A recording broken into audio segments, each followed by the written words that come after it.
الحمد لله نحمده حمدا جميلا ونشكره شكرا جليلا، والصلاة والسلام على سيد البشر وصاحب الفضل وخاتم النبيين وإمام المرسلين وحبيب رب العالمين، أما بعد. فيا عباد الله اتقوا الله العظيم. قال الله تعالى في كلامه: أعوذ بالله من الشيطان الرجيم. بسم الله الرحمن الرحيم. ومن يطع الله والرسول فأولئك مع الذين أنعم الله عليهم من النبيين والصديقين والشهداء والصالحين وحسن أولئك رفيقا. صدق الله العظيم. அளவற்ற அல்லாஹ்வின் கருத்தான ஏகநாயகன் அல்லாஹ் ஒருவனுக்கே புகழ் அனைத்தும் அல்ஹம்துலில்லாஹ். அந்த அல்லாஹ்வினுடைய உயரிய பேரை கூறி இன்றைய குத்துபா பிரசங்கத்தை ஆரம்ப செய்கிறேன். ஸலாத்தும் ஸலாமும் எம்முயிரிலும் மேலான கண்மணி நாயகம் முஹம்மது முஸ்தபா ஸல்லல்லாஹு அலைஹி வஸல்லம் அன்னவர் மீதும் அன்னாரின் அடிச்சுவடுகளை அனுபவம் ஷஹாதத் தமது வாழ்வினை பின்பற்றி வெற்றிகளை கண்டார்கள் சஹாபாக்கள், தாபிஊன்கள், தபௌ தாபிஈன்கள், முஸ்லிமான முஃமினான ஆண்கள் பெண்கள் யாவர் மீதும் அல்லாஹ்வுடைய சாந்தியும் சமாதானமும் என்றென்றும் உண்டாவதாக.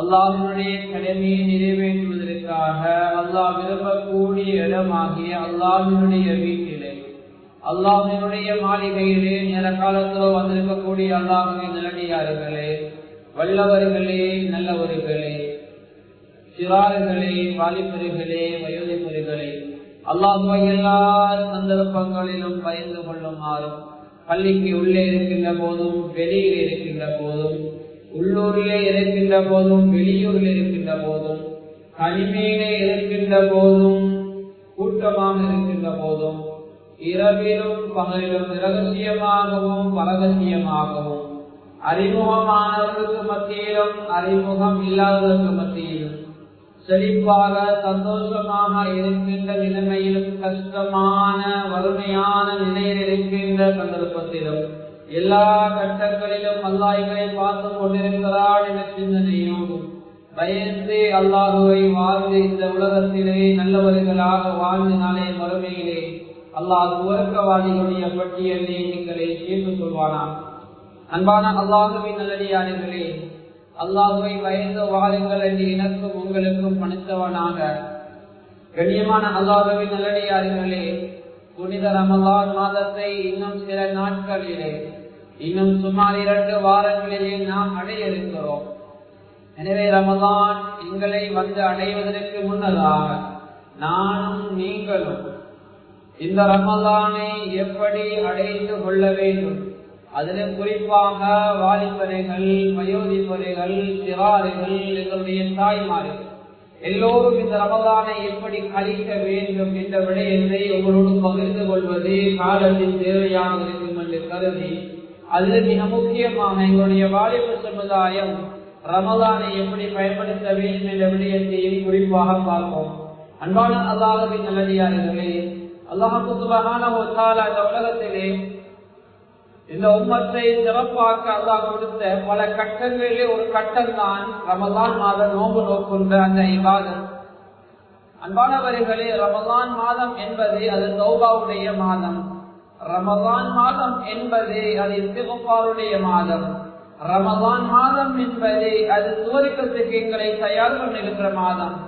ரமலான் மாதம் என்பது குர்ஆன் அருளப்பட்ட குர்ஆனோடு எங்களோட தொடர்புகளை சீராக்கி கொள்ளக்கூடிய மாதம்.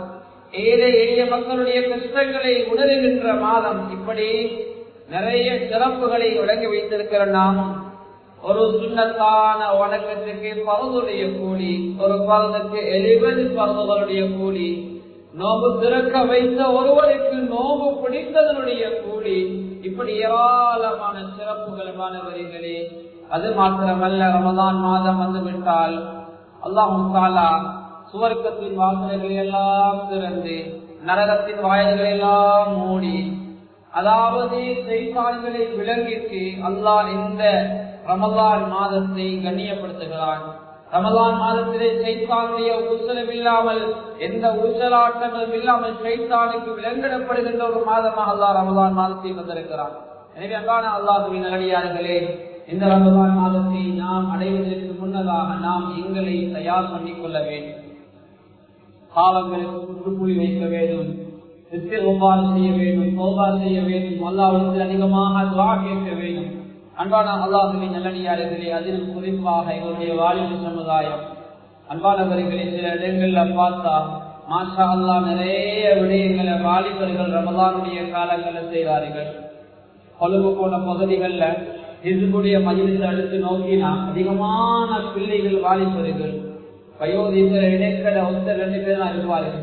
முழு ஊருக்கும் சில இடங்கள்ல 30 நோம்புடைய கஞ்சியில் சில வாலிபர்கள் பொருட்படுத்தியிருப்பார்கள்.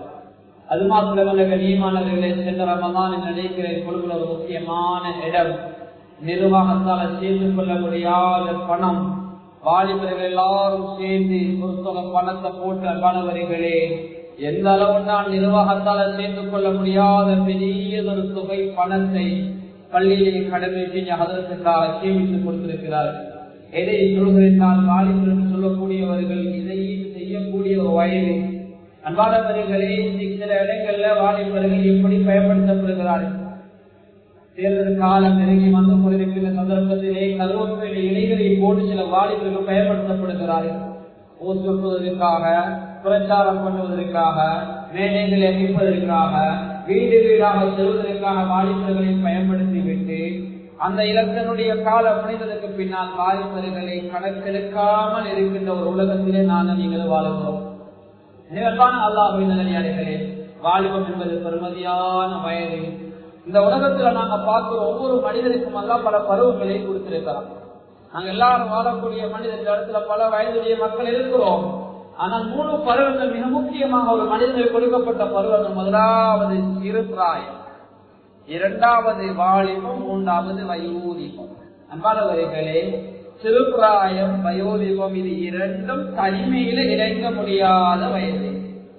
சின்ன பிள்ளையால தனிமையில பயணம் செய்ய இயலாது, அந்த பிள்ளைக்கு சாப்பிட இயலாது, தாய் தகப்பன் ஊட்டி விட வேண்டும். அந்த பிள்ளைக்கு திருநீர் அல்லது மலம் ஜலம் ஏதாவது கழித்தால் அந்த பிள்ளையை சுத்தம் செய்ய முடியாது, சுத்தம் செய்து வைக்க வேண்டும். அன்பானவர்களே, பள்ளிக்கு கூட தனிமையில வர முடியாது, தன்னுடைய தாயோ தந்தையோ கூட்டி செல்ல வேண்டும், அல்லது தன்னுடைய உறவுகள் கூட்டி செல்ல வேண்டும். இப்படியான ஒரு பருவம் தான் சிறு பிராயம்.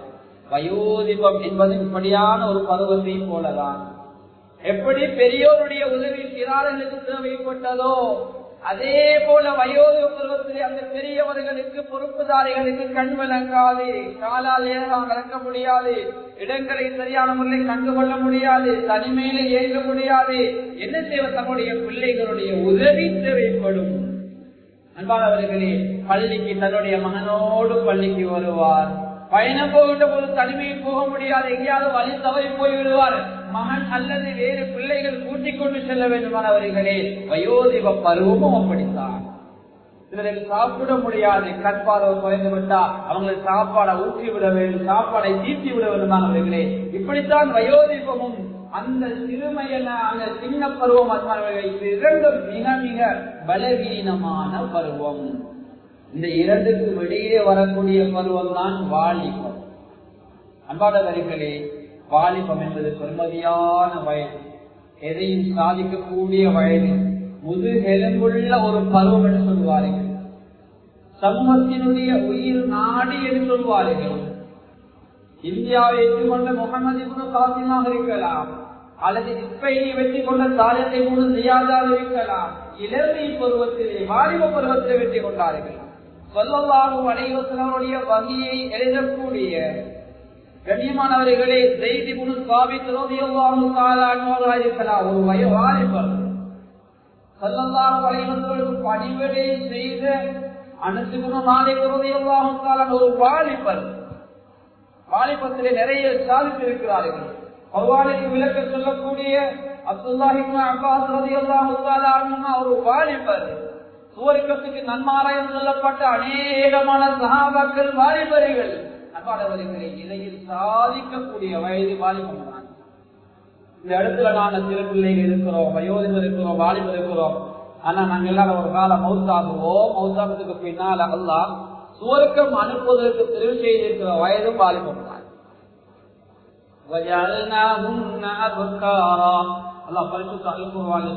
அவர்களை நாங்கள் கன்னிகளாக ஆக்குவோம் என்று சொல்கிறார். அன்பானவர்களே, 50 வயதுல ஒருத்தர் மௌத்தாகிறான்னு வச்சுக் கொள்வோம், அல்லது 80 வயதுல ஒருத்தர் மௌத்தாகிறான்னு வச்சுக் கொள்வோம். அல்லாஹ் அவங்களை 80 வயதுல சுவர்க்கம் அனுப்புறல்ல, 50 வயதுல சுவர்க்கம் அனுப்புறல்ல. அல்லாஹ் கண்ணியமானவர்களே, சுவர்க்கத்துக்கு நுழைவிக்கப்பட்டதற்கு பின்னால் அவர்களுடைய வயதை ஆண்களாக இருந்தால் 33 வயது வாலிபர்களாக, அதே போல பெண்களாக இருந்தால் 18 வயது கன்னிகளாக அதை ஆக்கித்தான் சுவர்க்கத்தை நுழைவிக்கிறான். மாணவர்கள் அங்க போனா அபதா, சுவர்க்கத்துக்குள்ள போனா எப்போதும் வாலிபனாகவே இருங்க. அங்க வயோதிபம் என்பது கிடையாது. 18 தான் பெண்களுடைய வயது, ஆண்களுடைய வயது 33 தான். 1000 வருடம் போனாலும் வயது மாறாது. அன்பானவர்களே, அதுதான் சுவர்க்கம். எனவே வாலிபம் என்று சொல்லக்கூடிய பிராயம் இருக்குது, அது ஒரு பெருமதியான பருவம். அந்த காலத்தை நாங்க பெருமதியான முறையில் கழித்து கொள்ள வேண்டும். நாளைய கயாமத்துடைய நாளையில தான் 4 கேள்விகள், இன்னொரு ஹதீஸ்ல 5 கேள்விகள். கண்ணியமானவர்களே, அந்த 4 கேள்விகள்ல ஒரு கேள்வியை பாருங்க. அல்லாஹ் என்னுடைய வாழ்நாளை பற்றி விசாரிக்கிறான். வாழ்நாள் என்றால் ஒரு மனிதன் பிறந்தது முதல் அவன் மரணிக்கின்ற வரைக்கும் வாழ்நாள். அது சில அறிஞருடைய கருத்தின் பிரகாரம் ஒரு மனிதனுடைய பருவ வயதில இருந்து அந்த மனிதன் இறக்கும் வரைக்குள்ளதான் அவனுடைய அவனுடைய காலம், அவன் வாழ்ந்த அந்த வாழ்க்கை. ஆனால் அல்லாஹ் அவருடைய ஆயுளை விசாரிக்கின்ற அல்லாஹ் கண்ணியமான ஆயுளை விசாரித்து விட்டால் அதனோடு அவருடைய ஆயுள் முழுக்க வந்த விடயங்கள் முடிந்து விடுகிறது. ஆனால் ஆயுளுக்குள்ளே இன்னும் ஒரு ஆயுளை அல்லாஹ் கேட்கிறான். வாலிபத்தை எப்படி கழித்தார்? அதுக்குள்ளே அந்த ஆயுளுக்குள்ளே வந்து போகக்கூடிய ஒரு வயது பருவம் தான் வாலிபம். அதை அல்லாஹ் தனியான தனியான ஒரு கேள்வியாக கேட்கிறான் என்றால் வாலிபம் பெருமதியான வயது. ஒரு மனிதன் தன்னுடைய ஆயுளை பற்றி அல்லாஹ்விடத்திலே பதில் சொல்லி தப்பிக்கொண்டாலும் அடுத்த கேள்வி தன்னுடைய வாலிபம் ஆயுளுக்குள்ளே வந்து போகின்ற அந்த வாலிபத்தை பற்றி அல்லாஹ் தனியாக கேட்கின்ற போது அதற்கு முழுக்க நாங்கள் பதில் கொடுக்க வேண்டும். பதில் கொடுக்கவில்லை என்றால் வைத்த காலை அடுத்த இடத்திலே நகர்த்த முடியாத மாணவர்களே. எதை சொல்கிறேன் என்றால் வாலிபன் அந்த அளவுக்கு பெருமதியான வயதுதான் எங்களுடைய வாலிபம்.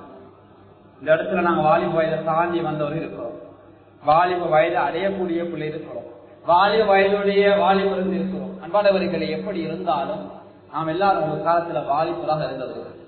ஏதோ ஒரு வகையில் எங்களை வீட்டை எடுத்து பார்த்தா எங்களுடைய வீட்டுல வாலிபர் இருப்பார்கள், அல்லது வாலிபராக வயதை அடையக்கூடிய சிறார்கள் இருப்பார்கள். எனவே நாம் எங்களுடைய வாலிபம் எங்களுக்கு வருவதற்கு முன்னதாக அல்லது வாலிபத்தை அடைந்திருக்கின்ற நாம் இதை பெருமதியாக அதற்கு யூசுப் அலைஹிஸ்ஸலாமுடைய வரலாறு எல்லாருக்கும் தெரியும். அல்லாஹ் குர்ஆனிலே பல நபிமார்களை பற்றி பேசியிருக்கிறார். 25 நபிமார்களுடைய வரலாறுகளையும் குர்ஆனில் எல்லாம் பேசியிருக்கிறார். கண்ணியமானவர்களே, அதிலே ஹஜ்ரத் யூசுப் அலைஹிஸ்ஸலாமுடைய வரலாறுகளை எல்லாம் வித்தியாசமான ஒரு பாணியிலே வித்தியாசமான ஒரு முறையிலே கதைக்கிறார். நஹ்னு நகுஸ்ஸு அலைக அஹ்ஸனல் கஸஸ். அல்லாஹ் சொல்கிறார், நாங்கள் உங்களுக்கு அழகிய ஒரு கதை சொல்கிறோம், அழகிய ஒரு வரலாறு சொல்கிறோம் என்று அல்லாஹ் ஹஜ்ரத் யூசுப் அலைஹிஸ்ஸலாமுடைய வரலாறை சொல்கிறார். அன்பானவர்களே, அழகிய ஒரு வரலாறு குர்ஆன் சொல்லித் தருகிறது. எல்லா வாலிபர்களுக்கும் தேவையான ஒரு முன்மாதிரியை குர்ஆன் சொல்லித் தருகிறது. ஹஜ்ரத் யூசுப் அலைஹிஸ்ஸலாம் அவர்கள் அந்த காலத்திலே வாழ்ந்த மிஸ்ர் நாட்டுடைய அந்த மன்னனுடைய மனைவி பாவத்துக்கு யூசுப் அலைஹிஸ்ஸலாம் அவர்களை அழைக்கின்ற போது பாவத்துக்கு அவர்கள் அடங்கவில்லை. அந்த பெண்ணுடைய ஆசைக்கு அடங்கவில்லை. அல்லாஹ்விடத்திலே தன்னை ஒப்படைத்தார்கள். ஒரு நாள் ஹஜ்ரத் யூசுப் அலைஹிஸ்ஸலாம் அவர்களை அந்த அரசனுடைய மாளிகைக்குள்ளே 4 கதவுகள் மூடப்பட்டிருக்கின்ற அந்த அறைக்குள்ளே, அன்பானவர்களே, அந்த மனைவி அரசனுடைய மனைவி பாவத்துக்கு அழைக்கிறார். அந்த சந்தர்ப்பத்திலே ஹஜ்ரத் யூசுப் அலைஹிஸ்ஸலாம் அவர்கள் சாதாரணமான ஒருவர் அல்ல, அல்லாஹ்வோடு நெருங்கிய ஒரு தொடர்பிலே இருந்த நபி. எல்லா கதவும் மூடப்பட்டு ஒரு அரசனுடைய மாளிகை எப்படி இருக்கும் என்று நான் சொல்லி நீங்க விளங்க தேவை. சாதாரணமாக உள்ள இலங்கையில உள்ள சாதாரண ஒரு அமைச்சருடைய வீட்டை பார்த்தாலே நீங்க யோசிச்சு பார்க்கலாம். எனவே கண்ணியமானவர்களை எதை சொல்கிறேன்னா, ஒரு அரசனுடைய வீடு, அரசனுடைய வீட்டினுடைய வாயில்கள், அதுக்கு போடப்பட்டிருக்கின்ற பாதுகாப்பு லாக் எப்படி இருக்கும். எனவே எல்லா பகுதியும் மூடப்பட்டு எங்குமே சொல்ல முடியாது. ஸல்லல்லாஹு அலைஹி வஸல்லம் எப்படி பாவங்களுக்கு பாதுகாக்கப்பட்டார்களோ அதே போல ஹஜ்ரத் யூசுப் அலைஹிஸ்ஸலாம் அவர்கள் எங்குமே செல்ல முடியாத நிலை. இந்த சந்தர்ப்பத்தில் ஹஜ்ரத் யூசுப் அலைஹிஸ்ஸலாம் அவர்கள் மூடின கதவு வரைக்கும் நகர்ந்தார்கள், பேச்சை கைவிடவில்லை. நாங்களே என்ன செய்வோம், எல்லா பக்கமும் மூடிய இனி என்ன நடக்க இருக்கிறது, என்ன முயற்சி தான் பண்ண கனியம், இதுதான் எங்களுடைய மனதிலே வரும். இல்லை இல்லை, இதெல்லாம் அடியாறுகளால் செய்யப்பட்டவைகள். அடியார்களுக்கு உதவியாக இருந்த அடியார்களை விட மேலான படைத்தரப்பு அல்லாஹ்வோடு இருக்கிறான். அல்லாஹ்வுடைய உதவி எனக்கு இருக்கிறது. நான் மூடின கதவு வரைக்கும் நகர்வோம் என்று நகர்ந்தார்கள். அல்லாஹ் மூடின கதவையும் திறக்க வைத்தார். அது நீண்ட ஒரு வரலாறு கண்ணியமான. அல்லாஹ் அந்த யூசுப் அலைஹிஸ்ஸலாம் அவர்களை அப்படி பாதுகாத்து, அரசனுடைய மனைவி அந்த அரசனுக்கு முன்னால் யூசுப் அலைஹிஸ்ஸலாம் வருகின்ற சந்தர்ப்பத்திலே இவர்தான் நீ பாவத்துக்கு அழைத்தார் என்று வீண் ஒரு குற்றச்சாட்டை சுமத்த ஹஜ்ரத் யூசுப் அலைஹிஸ்ஸலாம் அங்கே ஜெயிலிலே சிறைச்சாலை அடைக்கப்படுகிறார்கள். ஸல்லல்லாஹு அலைஹி வஸல்லம் கஷ்டப்பட்டதை போல் ஹஜ்ரத் யூசுப் அலைஹிஸ்ஸலாம் அவர்கள் பல சிரமங்களை அங்கே சிறையிலே மேற்கொண்டார்கள். கண்ணியமானவர்களே, சிறைக்குள்ளே போனால் சிறைவாதிகள் எல்லாரும் பார்த்து ஹஜ்ரத் யூசுப் அலைஹிஸ்ஸலாம் அவர்களை பார்த்து சொன்னார்கள், வ இன்னா லனராக மினல் முஹ்ஸினீன். நீங்க பாவம் செஞ்சுட்டு தப்பு செஞ்சுட்டு சிறைக்கு வந்த மாதிரி வழங்கலையே, நீங்க ஒரு நல்ல மனிதரே என்று சிறைக்குள்ள இருக்கின்றவர்கள் எல்லாம் அவரை பார்த்து சொன்னார். மாணவர்களை கொஞ்சம் யோசிச்சு பாருங்க, அல்லாஹ்வுடைய உதவி இதுதான், அல்லாஹ்வுடைய உதவி இதுதான். ஆனா அவருக்கு ஒரு கவலை, வெளியில கனவுகளுக்கு விளக்கம் சொல்லிக் கொண்டிருந்தார். அந்த கனவுகளுக்கு விளக்கம் சொல்ல வேண்டும் என்ற ஒரு கவலையோடு தான் உள்ள போகிறார். கனவுகளுக்கு விளக்கங்களை தேடிக்கொண்டிருக்கின்ற சிலர் அந்த சிறைக்குள்ளே பிடிபட்டிருக்கிறார்கள். எனவே அவர்கள் இவரை வைத்து நிறைய விடயங்களை அங்கே கற்றுக்கொண்டார்கள். சில காலங்களுக்கு பின்னால் யூசுப் அலைஹிஸ்ஸலாம் அவர்கள் வெளியே வரக்கூடிய நிலைமை ஏற்படுகிறது. இந்த சந்தர்ப்பத்தை ஹஜ்ரத் யூசுப் அலைஹிஸ்ஸலாம் சொன்னார்கள், விசாரணை இல்லாமல் என்னை நிரபராதியாக வெளியிலே சும்மா விட வேண்டாம். எந்த பெண்ணை பாவத்துக்கு அழைத்து என் மீது அபாண்டம் சுமத்தினாலோ அந்த பெண்ணுடைய வாயாலேயே சொல்ல வேண்டும், நான் நிரபராதி, நான் நல்லவன் என்று சொல்ல வேண்டும். அப்போதான் நான் வெளியே வருவேன். கண்ணியமானவர்களே, அந்த அரசனுடைய மனைவி இறுதியிலே சொல்கிறார், அந்த யூசுப் அலைஹிஸ்ஸலாம் அவர்கள் சொன்னதுதான் உண்மை, யூசுப் அலைஹிஸ்ஸலாம் அவர்கள் சொன்னதுதான் உண்மை, அன்று நான் சொன்னது பொய் என்பதாக அரசனுடைய மனைவி சொல்கின்ற போதுதான் அதற்கு யூசுப் அலைஹிஸ்ஸலாம் சிறையிலே இருந்து வெளியே வந்தார்கள். அவர்கள் எதை சொல்கிறேன் என்றால், தன்னுடைய உடம்பை, தன்னுடைய வாலிபத்தை, பெருமதியான காலத்தை, அல்லாஹ் விசாரிக்க இருக்கின்ற மிக முக்கியமான பருவத்தை பாவத்துக்கு கொடுக்காது, அதிலே அல்லாஹ்வுடைய இன்பத்தை கண்ட ஒரு நபி. எனவே நான் நீங்கள் இந்த வாலிப காலத்தில் இருக்கிறோம் என்றால் ரமலானை அடைய இருக்கிறோம். ரமலான் இன்னும் 2 வாரங்கள் எங்களை வந்தடைய இருக்கிறது. ரமலானை பெருமதியாக கழித்துக் கொள்வோம். கண்ணியமான ரமலான் செய்யக்கூடிய அமல்கள் ஏராளம் இருக்கின்றன. பொதுவாக வீட்டுடைய நிலைமையை நாங்கள் எல்லாரும் சீராக்கிக் கொள்வோம். இன்னைக்கு பொதுவாக நாங்க பாருங்க, முன்னைய காலங்கள் எங்களுடைய வீடுகள்ல மகரிபுக்கு பின்னால குர்ஆன் ஓதப்படக்கூடிய வீடாது. இன்னைக்கு மகரிபுக்கு பின்னால போனா வீடுகள்ல குர்ஆனுடைய சத்தங்களை விடவும் போனுடைய சத்தங்கள் கேட்கும். சில இடங்கள்ல டிவி கேட்கும், டிவியுடைய சத்தம் கேட்கும், சில இடங்கள்ல ரேடியோ போகும். கண்ணியமானவர்களை இப்படி பலவிதமான சத்தங்கள் இன்னைக்கு வித்தியாசமா நான் கேட்கிறோம். ஆனா முன்னைய காலத்துல எல்லா வீட்டிலையும் குர்ஆனுடைய சத்தம் தான் கேட்கும். வானத்துல உள்ள மாணவர்கள் எல்லாம் இறக்கக்கூடிய, பூமிக்கு இறக்கக்கூடிய, அந்த வீட்டுக்கு இறக்கக்கூடிய நிலைக்கு தான் எங்களுடைய வீட்டுடைய தாய்மார்கள் அன்று வாழ்ந்தார்கள். ஆனா இன்று வாழக்கூடிய தாய்மார்கள் வானிலே உள்ள வானவர்களை மாத்திரமல்ல, இந்த பக்கத்திலே வானகம் வராமல் சினிமாக்களையும் ஆடல் பாடல்களையும் போனுள்ள அசிங்கமானவைகளையும் பார்த்து விரட்டக்கூடிய அளவுக்கு தான் என்னுடைய வீட்டு நிலைமைகள் மாறிக்கொண்டிருக்கின்றன. மாணவர்களே, ரமலானுடைய காலம் முதலாவதாக எங்களுடைய வீட்டுடைய நிலைமையை நாம் செய்யலாம். ஒவ்வொரு பொறுப்புதாரிகளும் இன்னைக்கு எங்களுக்கு பல போன்களை நாங்க வச்சு கொடுக்கிறோம், பல சிம்கள் எங்க இருக்கு. ஆனா எங்களுக்கு ஒரு குர்ஆன் இல்லை. கண்ணியமானவர்களை கொஞ்சம் யோசிச்சு பாருங்க. லாஸ்டா ஒருத்தர் பயணம் போறாரு, அவர் எக்ஸ்ட்ரா மவுத் ஆகிட்டாரு வச்சு கொள்ளுவோம். அவர ஆன்லைன் எடுத்து பார்த்தா லாஸ்டா வாட்ஸ்அப் போன ஆன்லைன் எப்ப, பேஸ்புக் போன ஆன்லைன் எப்ப எடுத்த 5-10 நிமிஷம். அவர் மௌத்தா இருப்பாரு 11 மணிக்கு. 10:50 அவர் போன்ல இருக்கிறார், 10:50 அவர் பேஸ்புக் இருக்கிறார். கண்ணியமானவர்களே, குர்ஆனோட இருந்த தொடர்பு தூரமாக இருக்கிறது.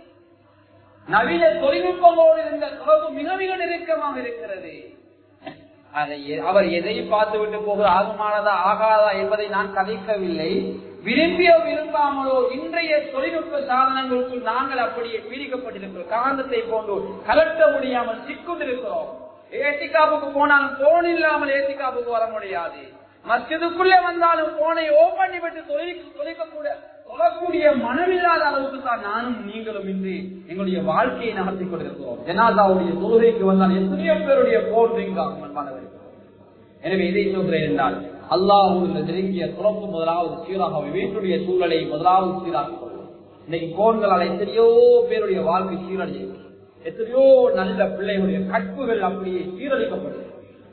எத்தனையோ பேர் போன்களால கண்ணியமானவர்களை தன்னுடைய சொந்த செல்வங்களை இழந்திருக்கிறார்கள். ஆன்லைன் வியாபாரங்கள், கலப்படங்கள், மோசடிகள் மூலமாக.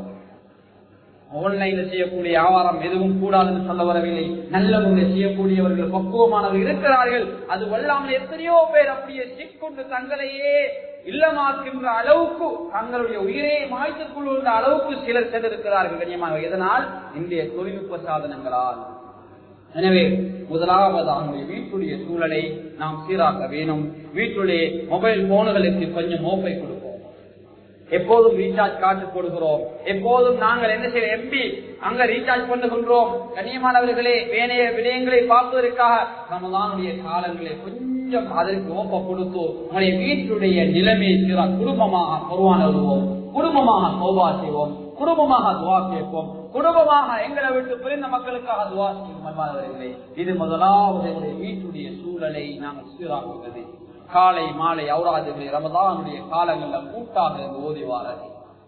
ஒவ்வொரு நாளும் குர்ஆனுடைய ஹல்கா, எங்கட பிள்ளை சின்ன வயதா இருந்தாலும் குர்ஆன் எங்கட பிள்ளை வாயால ஓத வச்சு நாங்க கேட்போம். குர்ஆன் என்பது அது அல்லாஹ்வுடைய வார்த்தை. அல்லாஹ்வுடைய வார்த்தைக்கு முன்னால எங்கட வார்த்தை மேலோங்க கூடாது. இன்னைக்கு சில பிள்ளைகள் சொல்லக்கூடிய விடயம் என்னடா கண்ணியமானவர்களை, வீட்டுல குர்ஆன் ஓதலாம். என்ன செய்யறாங்கன்னா லேசா இருட்டாகிட்டா, மகிழ்வாகிட்டா, தாயும் தந்தையும் என்ன செய்யறாங்க, என்ன எங்கேயாவது கூட்டிட்டு போயிடுறாங்க. அதனால குர்ஆன் ஓதக்கூடிய சந்தர்ப்பம் இல்லை. எத்தனையோ பிள்ளைகள் முறைப்பாடு வைக்கிறார்கள்.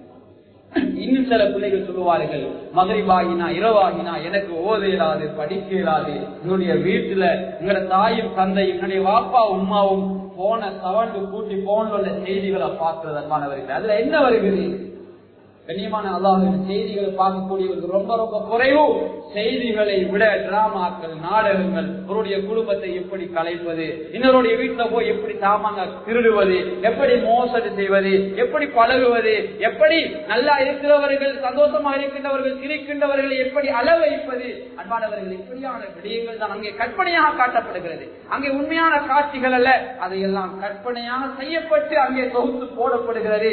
அதை பார்த்து, கற்பனையை பார்த்து சிலர் தம்முடைய வாழ்க்கையே நாசமாக்கி விடுகிறார்கள். அன்பான அல்லாஹ்வின் நல்லடியார்களே, எனவே இந்த விடயங்களை கொஞ்சம் கூடுதலாக கவனம் எடுத்து நம்முடைய வீட்டுடைய நிலைமையை முதலாவதாக நாங்கள் சீராக்குவோம்.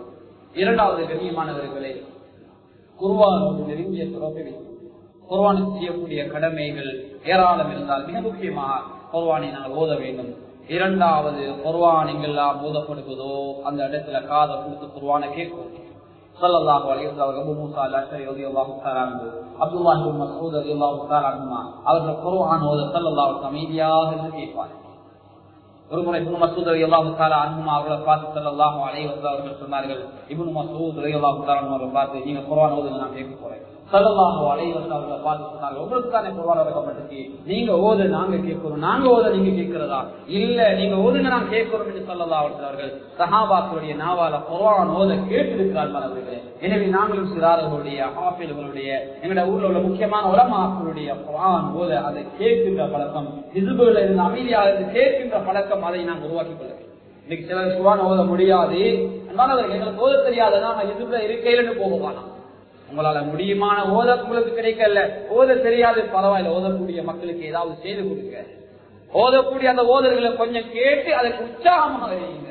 அன்பானவர்களை நிச்சயமாக எங்களை வாழ்க்கையில முன்னெடுத்த பார்க்கலாம். முதலாவது குர்ஆன் ஓதுறது, இரண்டாவது குர்ஆன் எங்கெல்லாம் ஓதப்படுவதோ அங்க காதை கொடுத்து கேட்கிறது, மூணாவது குர்ஆனுடைய ஆயத்துக்களை கருத்துக்களை நாங்க விளக்குறது. சூரா ஃபாத்திஹா ஓதுறோம், 7 ஆயத்துக்கள். சூரா ஃபாத்திஹாவுடைய கருத்து எத்தனை பேர் இருக்குது? எனவே கண்ணியமான சூரா ஃபாத்திஹாவுடைய கருத்து மட்டுமில்ல, நிறைய சூறாக்களுடைய கருத்துக்களை ரமலானுடைய காலங்களை தர்ஜுமத்து குர்ஆனை வச்சு நாங்க படிக்கிறது. நாலாவது குர்ஆனுக்கு செய்யக்கூடிய கடமை, முடியுமான சின்ன சின்ன சூறாக்களை ஹிஃப்ல் செய்யும். முடியுமான ஒரு குர்ஆனை முழுமையாக ஹிஃப்ல் செய்யுங்க. அப்படி இல்லைன்னா முக்கியமான சூரா வாக்கியாவை மரணம் செய்யுங்க. சூரா வாக்கியா காலமால ஓதிக்குவாங்க. அல்லாஹ் உங்களுக்கு வாழ்க்கையில கடனை தர மாட்டான், அல்லாஹ் வாழ்க்கையில உங்களுக்கு வறுமையை தர மாட்டான். பிசினஸ் செய்யறீங்களா, அதுல அல்லாஹ் நஷ்டம் தர மாட்டான். மாணவர்களே, சூரா வாக்கியா ஓதிவாங்க, சூரா முல்க் ஓதிவாங்க. அல்லாஹ் உங்க நிலைமைகளை சீராக்கி தருவான். அவங்களுடைய எல்லா நிலைமைகளையும் சீராக வேணுமா சூரா யாசின் ஓதிவாங்க, ஆயத்துல் குர்சி ஓதிவாங்க. மாணவர்களே, இப்படியான ஒவ்வொரு சூறாக்களுக்கு தனித்தனி சிறப்புகளை கொடுத்தான். சூரா பக்ரா எந்த வீட்டுல ஓதப்படுவதோ அங்கு சைத்தான் இருக்கவே மாட்டாங்க. ஹதீஸ்கள்ல பதிவு செய்யப்படுது, சைத்தான் விரண்டோடுகிறான். மாணவர்களே, எனவே எல்லா வீடுகளையும் இப்படி குர்ஆனை ஓதுகின்ற போது நிச்சயமாக சைத்தானுக்கு அங்க இடம் இல்லை. சைத்தான் போனியூடாக வரமாட்டான், செட்லைனூடாக வரமாட்டான், வேறு வழிகளூடாகவும் சைத்தான் எங்களை எக்காரணம் கொண்டு நிற்க மாட்டான். வீட்டுக்குள்ள நல்ல அமல் இருக்குது, அதனால எங்களை வீடு பாதுகாக்கப்படும். அன்பானவர்களே, அடுத்ததாக 4வது குர்ஆனுடைய முக்கியமான சூறாக்களை ஹிஃப்ல் செய்வது. அதே போன்று 5வது குர்ஆனை நாங்க ஓதுற குர்ஆன், ஹிஃப்ல் செய்யற குர்ஆன், கருத்துக்களை வழங்கி இருக்கிற குர்ஆன், எங்கெல்லாம் ஓதப்படுகிறோ அந்த கேட்கிற குர்ஆன், இதை மற்றவர்கள் சொல்லிக் கொடுக்கும். குர்ஆன் சொல்றது அது வெறுமனே எங்களுக்குரிய வேதம் அல்ல. நானும் நீங்களும் எங்களுடைய வேதமாக எடுத்துக்கொண்டாலும் பரிசுத்த அல் குர்ஆன் முழு உம்மத்துக்கு சொந்தமானது. இந்த உலகத்துல வாழக்கூடிய ஹுதல்லில் ஆலமீன், உலகத்தாருக்கு நேர்வழி காட்டும். ஹுதல்லின் நாஸ், மனித சமுதாயத்துக்கு நேர்வழியை காட்டக்கூடியது குர்ஆன். எனவே அன்பானவர்களே, நானும் நீங்களும் இந்த குர்ஆனுடைய மனிதர்களா? குர்ஆன் என்னையும் உங்களையும் சுவர்க்கத்திலே சேர்க்கின்ற குர்ஆனா? நாம் மாற வேண்டும். கண்ணியமானவர்களே, குர்ஆனோடு சம்பந்தப்படக்கூடிய எல்லா விடயங்களையும் அல்லாஹ் கைரானதாக வைத்திருக்கிறார். குர்ஆன் இறக்கப்பட்ட மாதம் ரமலான் மாதம். மாதங்களில் சிறந்த மாதமாக அல்லாஹ் இந்த ரமலான் மாதத்துக்கு தான் ஷஹ்ரு ரமலான் அல்லதி உன்ஸில ஃபீஹில் குர்ஆன். குர்ஆன் ரமலான் மாதம் எத்தகைய மாதம் என்று அல்லாஹ் சொல்றான்? குர்ஆன் அருளப்பட்ட மாதம். எனவே மாதங்களில் சிறந்த மாதமாக ரமலானை சொன்னார். குர்ஆன் எந்த இரவில் இறங்கப்பட்டுச்சோ அந்த இரவு 1000 இரவுகளை விட சிறந்த இரவு. அதனுடைய இரவு 1000 மாதங்களை விட சிறந்த இரவு சொல்றான். குர்ஆனை சுமந்து வந்த வானவர்களின் தலைவராக ஹஜ்ரத் ஜிப்ரீல் அலைஹிஸ்ஸலாத்து வஸ்ஸலாம் அவர்களை அல்லாஹ் மாற்றினார். குர்ஆனை சுமந்து வந்த நபி ஹஜ்ரத் ஸல்லல்லாஹு அலைஹி வஸல்லம் அவர்களை நபிமார்களின் தலைவராக அல்லாஹ் ஆக்கினார். அன்பானவர்களே, குர்ஆனை சுமந்து கொண்ட உம்மத், குர்ஆனை இமாமாக எடுத்துக்கொண்ட நானும் நீங்களும் இந்த உலகத்திலே ஒரு சிறந்த உம்மத்தாக இன்னும் விலகிக் கொண்டிருக்கிறோம். அன்பானவர்களே, எனவே குர்ஆனோடு நாம் நெருங்கிய பகுதியை ஏற்படுத்துவோம். குர்ஆனிய மனிதர்களாக நிச்சயமாக மாறுவோம். குர்ஆனுக்கு செய்யக்கூடிய கடமைகளை நல்ல முறையில் செய்வோம். அன்பானவர்களே, கருத்துக்களை விலகி குர்ஆனுவோம். ஏனைய வேதங்களை நாங்கள் கேட்பதை போல படிப்பதை போல இல்லாமல் கருத்து விலகுகின்ற ஒரு மொழியாக குர்ஆனை நிச்சயமாக நாங்கள் படிப்போம். அடுத்ததாக அன்பானவர்களே, குர்ஆனோடு எப்படி தொடர்பு வைத்துக் கொள்கிறோமோ அடுத்த விடயம், ரமலானுடைய காலங்களிலே பகல் காலங்களில் நோன்பு நிற்பது, இரவு காலங்களில் இரவு வணக்கங்கள், தராவீஹ் தொழுகை, கியாமுல் லைல் தொழுகை, முடியுமான சுன்னத்தான தொழுகை, இதுகளில் ஈடுபடும். இன்னைக்கு சிலர் நோன்பு பிடிப்பார்கள், சிலர் தராவீஹ் தர மாட்டார்கள். அன்பானவர்களே, சிலர் தராவீஹ் தொழுவார்கள், சிலர் நோன்பு பிடிக்க மாட்டார்கள். சிலர் தொழவும் மாட்டார்கள், நோன்பு பிடிக்கவும் மாட்டார்கள். அன்பானவர்களே, நாங்க ரமலான் மாதம் அது ஸ்பெஷலான மாதம், தொழுகை இருக்குது, அந்த காலத்தில் இரா வணக்கம் இருக்கு. அந்த இரண்டையும் நாங்க செஞ்சு பரிபூர்ண கூலிய ரமலான்ல நாங்க பெற்றுக் கொள்வோம். அடுத்தது கண்ணியமானவர், ரமலானுடைய காலம் என்பது ஏழை எளிய மக்களுடைய கஷ்டங்கள்ல பங்கெடுக்கிற காலம். எங்களுடைய வீட்டுல ஒரு சகோதரன் நானாவா இருக்கலாம், தம்பியா இருக்கலாம், தாத்தாவா இருக்கலாம், தங்கச்சியா இருக்கலாம், மாமா இருக்கலாம், மாமியா இருக்கலாம், சாச்சா பெரியப்பா யாரா இருக்கலாம். நோம்பு பிடிக்கிறதுக்கு ஏற்பாடு இல்ல, நோம்பு துறக்க ஏற்பாடு இல்ல என்று நாங்க காது கேட்கிற அளவு, பிறருடைய காது கேட்கிற காதுக்கு எட்ட அளவுக்கு நடந்து கொள்ளக்கூடாது. நாங்க நோம்பு பிடிச்சிட்டு நல்ல போல நோம்பு திறந்து இருந்தாலும் கண்ணியமானவர்களே, இந்த நோம்பை விட மற்றொரு நடக்கின்ற முறை இருக்குது. அகலாக், இதுதான் பெருமதி. யாரையும் கஷ்டத்தோட விட்டு விடாது. இவருடைய பசியை போக்குங்க, கஷ்டங்களை போக்குங்க, அதுல நிச்சயமாக இருக்கு. மற்றவங்களை சிரிக்க வைங்க, அல்லாஹ் உங்களை சுவர்க்கத்திலே சிரிக்க வைப்பான். மற்றவருடைய பசியை போக்குங்கள், அல்லாஹ் நிச்சயமாக சுவர்க்கத்திலே அல்லாஹ் பலன்களை கொண்டு உங்களுடைய பசியை போக்குவான்.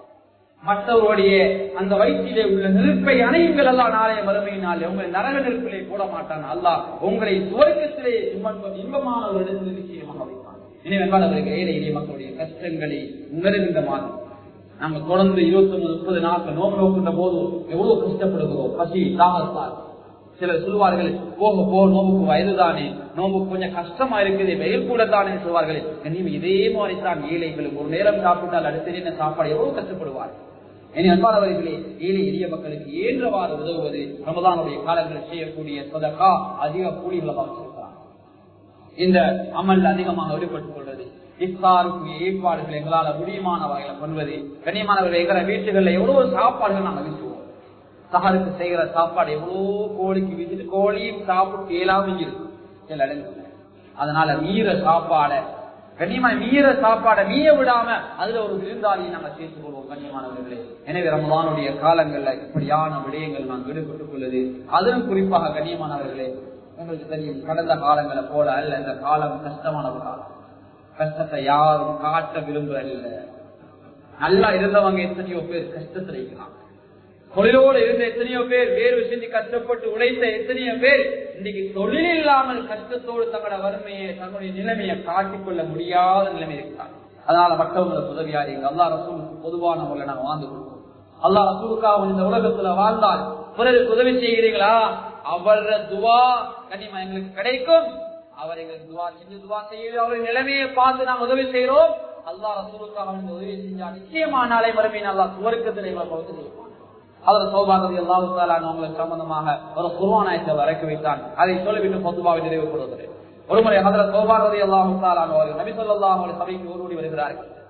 ஸல்லல்லாஹு அலைஹி வஸல்லம் பார்த்து சொன்னார்கள், நாயகமே எங்களுடைய மனதில் ஒரு கவலையாக இருக்கிறது. சௌபாகதி அவர்களை பார்த்து ஸல்லல்லாஹு அலைஹி வஸல்லம் கேட்டார்கள், ஏன் சௌபாவுடைய முகத்தில் ஒரு கவலையான சோர்ந்த முகம்? சொன்னார்கள், இந்த உலகத்துல ஏதாவது செலவு வந்தா, கஷ்டம் வந்தா, ஏதாவது கவலை வந்தா உங்களை அணுகி உங்கள்கிட்ட கேட்டு அதுக்குரிய பரிகாரத்தை தேடிக்கொள்வோம். உங்களோடு இருந்து எங்களை கவலைகளை போக்கிக் கொள்வோம். ஏதாவது விடயங்கள் தெளிவில்லையா கேட்டுக்கொள்வோம். ஆனா மௌத்தா போனதுக்கு பின்னால நீங்க எல்லாம் நல்லவங்களோட நபிமார்களோட சுவர்க்கத்தில் இருப்பீங்க, நாங்க எங்க இதை நினைச்சுத்தான் ஒரு கவலை என்று ஹதரத் சௌபான் ரலியல்லாஹு தஆலா சொன்னார். ஸல்லல்லாஹு அலைஹி வஸல்லம் அவர்கள் சௌபான் ரலியல்லாஹு தஆலா அவரை பார்த்து பதில் கொடுக்க முன்னால அல்லாஹ் ஒரு குர்ஆன் ஆயத்துக்கு பதில் கொடுக்கிறார். சூரத்து நிசா 69வது ஆயத் அல்லாஹ் இறக்குகிறான், وَمَن يُطِعِ اللَّهَ وَالرَّسُولَ فَأُولَٰئِكَ مَعَ الَّذِينَ أَنْعَمَ اللَّهُ عَلَيْهِمْ مِنَ النَّبِيِّينَ وَالصِّدِّيقِينَ وَالشُّهَدَاءِ وَالصَّالِحِينَ وَحَسُنَ أُولَٰئِكَ رَفِيقًا. القرآن يقول وَمَن يُطِعِ اللَّهَ وَالرَّسُولَ யார் அல்லாஹ் ரசூலுக்கு கட்டுப்பட்டு வாழ்கிறார்களோ, அல்லாஹ் ரசூலுக்காக வேண்டித்தான் உலகத்தில் தன்னுடைய வாழ்க்கை, தன்னுடைய மனைவியோடு வாழ்றாரா அல்லாஹ் ரசூலுக்காக, தொழில் செய்கிறாரா அல்லாஹ் ரசூலுக்காக, இன்னொரு உதவி பண்ணுகிறாரா அல்லாஹ் ரசூலுக்காக, கண்ணியமானவர்களே நிர்வாகம் செய்கிறாரா மக்கள் என்ன புகழ தேவையில்லை, இவர் நல்லவர் என்று சொல்ல தேவையில்லை, மக்கள் எசிட்டு போட்டு பரவாயில்லை, அல்லாஹ் ரசூலுக்காக நிர்வாகம் செய்கிறார். அல்லாஹ் ரசூலுக்காக யாரெல்லாம் வழிபட்டு வாழ்கிறார்கள் அல்லாஹ் சொல்கிறார், أولئك مع الذين أنعم الله عليهم من النبيين. அவர்கள் அல்லாஹ் அருள் செய்த நபிமார்களோடு நாளைய மறுமை நாளை எழுப்பாட்டப்படுவார்கள். நபிமார்களுடைய காலத்திலே வாழ்ந்தே இல்லை, நபிமார்களை கண்ணால் கண்டே இல்லை, ஆனால் அல்லாஹ் ரசூலுக்காக வேண்டி வாழ்ந்தால் நாளைய மறுமையினால் அல்லாஹ் எங்களை நபிமார்களோடு எழுப்பாட்டுவான். அதை விட வேறு என்ன சிறப்பு தேவை?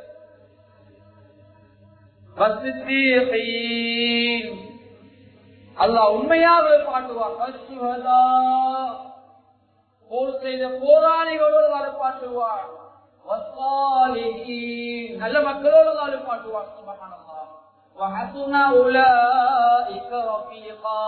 இதை விட வர என்ன நட்பு வேணும், இதை விட வர என்ன பிரசிப் வேணும்? அல்லாஹ் கேட்கிறான், வாழுங்களே அல்லாஹ் ரசூலுக்காக, இதுதானே வாழ்க்கை அன்பானவர்களே. எனவே அல்லாஹ் ரசூலுக்காக வேண்டி வாழுவோம், அல்லாஹ் ரசூலுக்காக வேண்டி வரக்கூடிய ரமலான் நல்ல முறையில கழிப்போம். கனிமான வரக்கூடிய ரமலான் எங்களுக்கு தெரியும் கஷ்டமான ஒரு நிலைமையில எங்களுக்கு வருகிறது. இன்னைக்கு அதற்கு பயம் பண்றாரு, கொடுங்க மத்தவங்களை கவனிங்க, எனக்கே சாப்பிட்டுக் கொள்ள வழி இல்லாத ஒரு நிலை, நான் எப்படி மத்தவங்களுக்கு கொடுக்கிறேன்னு யோசிக்கலாம். கண்ணியமான அல்லாஹ் கையெழுங்க, அல்லாஹ் நிச்சயமாக நோம்புக்குரிய ஏற்பாடுகளை உங்களுக்கு செய்து தருவான். நிச்சயமாக அல்லாஹ் உங்களுக்கு காலம் கைவிட மாட்டான். எவ்வளவு பிரச்சனை வந்துச்சு, நீங்க பட்டினி இருந்தீங்களா? இல்ல, அல்லாஹ் அவங்களை பார்த்து கொண்டு உங்களுக்கு இருந்து கழிச்சு கொண்டுதான் இருக்கிறான். எனவே கண்ணியமானவர்களே, வரக்கூடிய ரமலான் வாழ்க்கையிலேயே கிடைத்த கடைசி ரமலானாக எண்ணி அதிகமாக அமைச்சி சுவர்க்கம் செல்வதற்கு எங்களை தயார்படுத்திய ரமலானாக இந்த ரமலான் ஆக்கிக் கொள்ளுங்கள். எனவே வல்லவன் அல்லாஹ் சுப்ஹானஹு வ தஆலா வருகின்ற ரமலானை வாழ்க்கையிலே கிடைத்திருக்கின்ற கடைசி ரமலானாக எண்ணி அதிகமாக வணக்கம் செய்யக்கூடிய கூட்டத்தில் யா அல்லாஹ் எங்களை ஏற்றுக் கொள்வாயாக. யா அல்லாஹ் பாவங்களுக்கு முற்றுப்புள்ளி வைத்த ரமலானாக இந்த ரமலான் ஆக்கி தருவாயாக. யா அல்லாஹ் எங்களை சுவர்க்கத்திலே நுழைவித்த ரமலானாக வருகின்ற ரமலான் ஆக்கி தருவாயாக. யா அல்லாஹ் எங்களுடைய உறவுகளை சுவர்க்கத்தின் நுழைவித்த ரமலானாக, உறவுகளை கவனித்த ரமலானாக இந்த ரமலான் ஆக்கி தருவாயாக. யா அல்லாஹ் யாருடைய வாப்பா உம்மா தாய் தாப்பன் முன்னோர்கள் எங்களை விட்டு போய் கபரால் இருக்கிறாங்களோ அவர்களை கபரில் இருந்து அவர்கள் அந்த நரகத்திலே இருந்து விடுவித்து சுவர்க்கம் சென்று நுழைவித்த ரமலானாக இந்த ரமலான் ஆக்கி தருவாயாக. யா அல்லாஹ் எங்களுடைய பிள்ளைகளுக்கு நல்ல சாலிஹான அமல்களை நல்ல வணக்கங்களை சொல்லிக் கொடுத்த ரமலானாக இந்த ரமலான் ஆக்கி தருவாயாக. யா அல்லாஹ் குடும்பத்தில் சீர்திருத்தத்தை ஏற்படுத்திய ரமலானாக, பக்குவத்தை ஏற்படுத்திய ரமலானாக ஆக்கி தருவாயாக. வாழ்க்கையில் அதிக தர்மம் கொடுத்து அதிக கூலிகளை பெற்ற ரமலான் ஆக்கி தருவாயாக. வறுமைகள் இல்லாத நல்ல நிலையே இந்த ரமலானை அடையங்களை தோப்பி செய்வாயாக. யா அல்லாஹ் இப்போது ஆரோக்கியமாக இருக்கிறோம் யா அல்லாஹ், இன்னும் 2 வாரம் இருக்கிறது யா அல்லாஹ், அதற்கு முன்னால் எங்களை நோயாளாக்கி விடாது யா அல்லாஹ். ஆரோக்கியமான முறை ரமலானை அடையக்கூடிய பாக்கியத்தை நசீபாக்கிடுவாயாக. வாலிபர்களுக்கு உற்சாகத்தை கொடுத்துருவாயாக. நாளைய கியாமத்துடைய நாளையில் அல்லாஹ்வுடைய அரிசியை பெறக்கூடிய வாலிபர்கள் போல வாலிபர்களை கபூல் செய்வாயாக. அந்த வாலிபர்களுக்கு ஈடுபடுத்த பெற்றோர்களை கபூல் செய்வாயாக.